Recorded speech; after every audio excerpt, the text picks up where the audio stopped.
Saya kirim tim kemarin ke Minahasa Utara untuk melihat perumahannya. Ada 65.000 meter, 6,5 hektar, dimiliki 2 perusahaannya atas nama istri yang bersangkutan. Itu sudah ada di LKPN-nya, sudah ada gitu. Jadi 2 perusahaannya.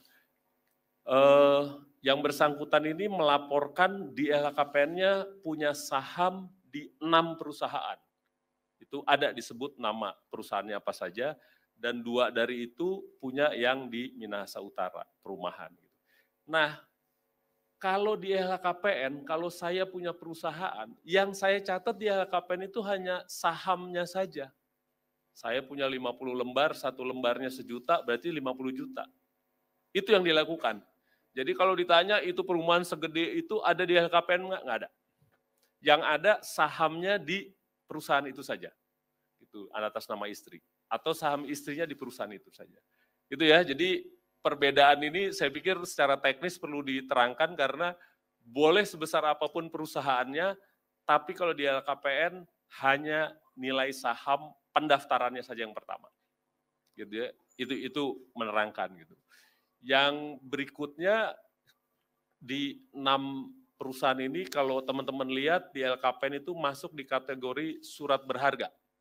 Itulah nilainya. Saya banyak ditanya berapa nilai perusahaannya. Ya sebesar nilai sahamnya.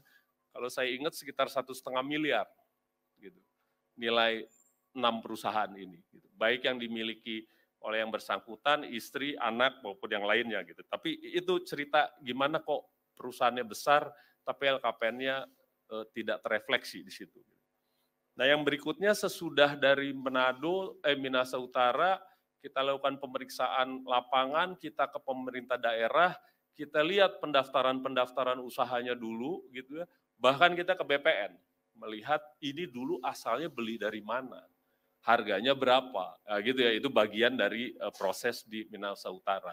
Yang berikutnya tim juga sudah ke Jogja gitu kemarin gitu, dan sudah melihat juga yang teman-teman ributin di ini masuk apa enggak gitu segala macam, termasuk perumahannya, tapi itu masih jalan timnya ya. Yang Jogja agak rumit sedikit gitu dibanding yang Minahasa Utara, tapi saya akan update nanti kalau sudah ada hasil dari yang Jogja gitu ya. Secara singkat mungkin yang Jogja sedang jalan, prosesnya sama, kita lihat ada perusahaannya apa enggak.